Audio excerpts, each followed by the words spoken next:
In September of last year, when I had my last event at Heartland Park before it closed, tragically, I had to miss some of my time attack sessions because I had an off on track, went into a wall, didn't really have any damage, but I discovered at that point that I had a crack in one of my brake rotors. So I had to run back to Kansas City from Topeka, pick up a stock new set of brake rotors, slap them on at the track.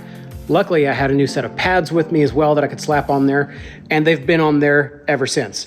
It's really not a long time. It's only about a year, but as you can see, these rotors are completely worn out. They've got heavy grooves in them, and the pads are worn just down to, I can hardly fit my finger back there. It's probably 2 or 3 millimeters. Now this is a car that I daily drive, and even though I do want it to be a dedicated track car, I've invested so much time and effort into it that I've just really enjoyed driving it. And I've been dailying it for the past almost 2.5 years. 3 years? No. I'm bad at time. Anyway, the grip felt really great. I had just put on that smaller new front sway bar. The handling was just predictable as could be once the tires got warm.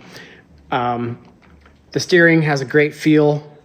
It makes nice power now that I've put in. I did that open intake, and I did the downpipe, or the header, the 4 to 2 to 1 header. Makes nice power, makes a great noise. It's a blast to drive. The one thing that let me down is the brakes. And at the moment, this setup is a factory first-gen mini caliper rotor with race fluid and pads. These are Hawk DTC 70 pads. And if you know anything about racing pads, that's a really, really aggressive pad, which is why I've got so much brake dust built up on my wheels over time, and is why they squeak so much while I daily drive it out in the cold, and it's why my rotors have been eaten away at the same rate that my pads have been. So, given that at Heartland, every time I went to brake, it would always give me brakes. They were never unreliable. They were just sketchy enough that I need to do something about it, because what happened was every time I would go to the brakes, it would stop the car predictably, but the pedal would go almost all the way to the floor every time. It was really odd. It was predictable, but it was scary. So what we're doing today is this. What we have here is what the Mini community calls the poor man's JCW brake upgrade, and it consists of calipers and rotors from a second-gen Mini Cooper S that are larger in piston size and larger in rotor size. We have Hawk DTC 60 front brake pads. These things are hard as rocks. They're made of some pretty tough stuff. We have ECS stainless steel braided brake lines instead of rubber hoses. And we have the same fluid that I've got in there right now, which is Motul RBF 600, which will make sure that I don't boil over my brakes. Big thank you to ECS Tuning for hooking me up with a good deal on these parts and making this video possible. Now, I have 2 working theories at the moment as to why I had that scary brake pedal situation in this car. First one, which I hope is true, is that I just have air in the lines that I never managed to get out. And if that's the case, this upgrade and bleeding it properly, excessively, should solve it. My next theory, that hopefully I don't have to dive into, is that the master cylinder, the master brake cylinder, which has 192,000 miles on it now and is 20-something years old, is leaking, which would mean that every time I push the brake pedal in, the more force I put on that brake master cylinder, the seal that's supposed to keep fluid on one side and fluid on the other is letting some pass around. Which is not ideal, which means that every time I'm pushing the brake pedal down, some of the fluid that should be pushing on the brakes is actually going around the master cylinder, bypassing it and just going back into the reservoir, which you don't want. So I'm going to slap these on, see how they feel, maybe do a track day with them. I'll definitely be daily driving them for a while, and if they feel significantly improved over my current setup with larger calipers, larger rotors, stainless steel lines instead of rubber, I'm actually very excited for that part. And the pads shouldn't feel that different on the street. They're DTC 60s as opposed to DTC 70s. That's a mouthful.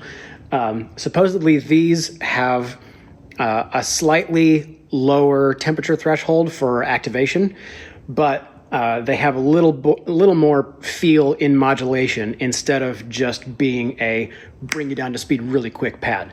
So fairly similar, but on the street, I don't think I'll notice any difference in the feel of the pad. I'm hoping this whole setup makes a big difference on track and on the street, because I have the same setup minus the specific pads on my other car, and they feel really nice. So without any further ado, let's do the poor man's JCW brake upgrade.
But Colin, you say, don't you have 15-inch wheels? Well, yes, I do. What's your point? Well, the second gen Mini, the Cooper S, came with 16-inch wheels from the factory. And these brakes only just barely cleared those. How are you gonna make them fit? Did you think about that? I did. I already test fitted them, and somehow the barrels on those 15-inch wheels are so big that I actually have more tolerance in the 15-inch wheels that I have than the factory car had with its standard 16-inch wheels on it. Crazy.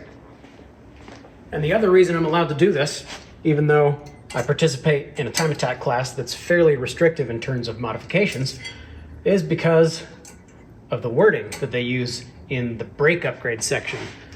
It's something along the lines of, brakes are open, but calipers must be from the OEM manufacturer.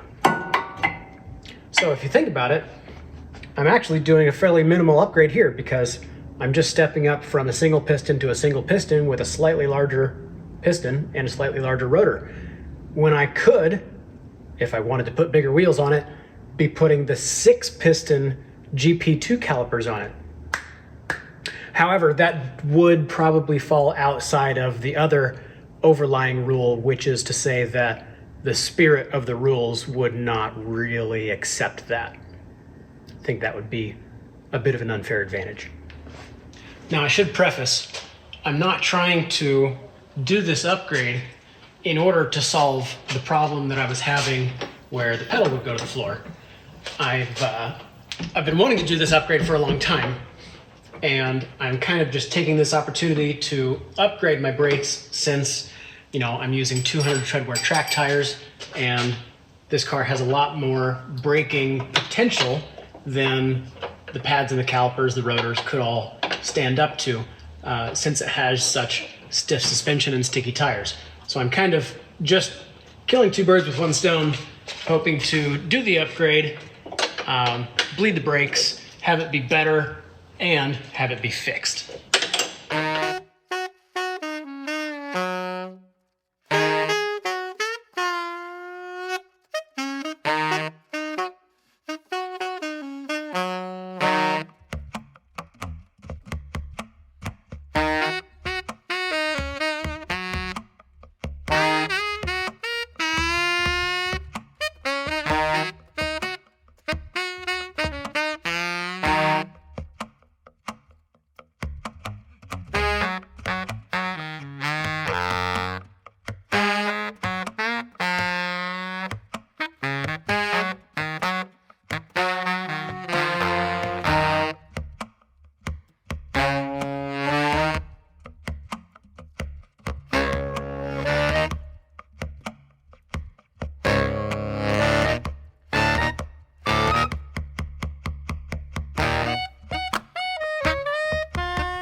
It's been 8 months since I put those brakes on this car, and since then I have not been to another Good Life event.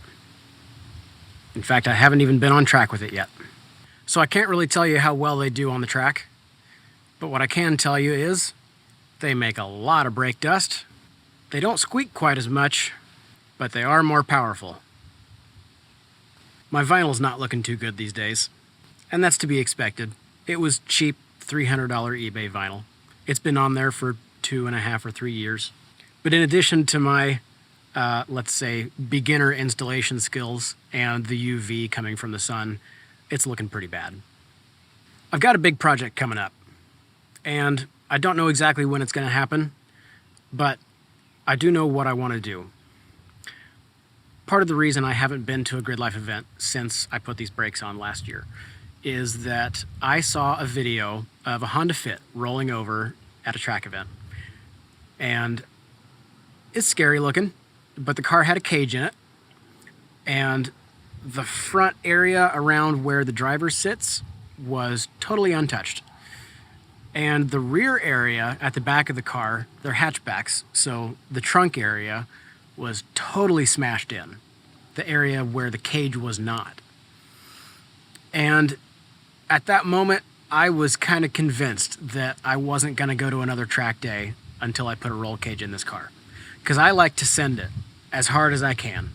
Even though it's my daily driver and I have to drive it back from those events, which I'm also working on a solution for, I just can't bear the thought of going to a track event and killing myself. So I've got a roll cage set aside for this car. And, you know, I'm prone to falling for the while you're in there sort of things. So I also have a slick top roof set aside for this car to delete the sunroof. I've considered in the past making a sunroof delete panel for it and just slapping it in there, being done.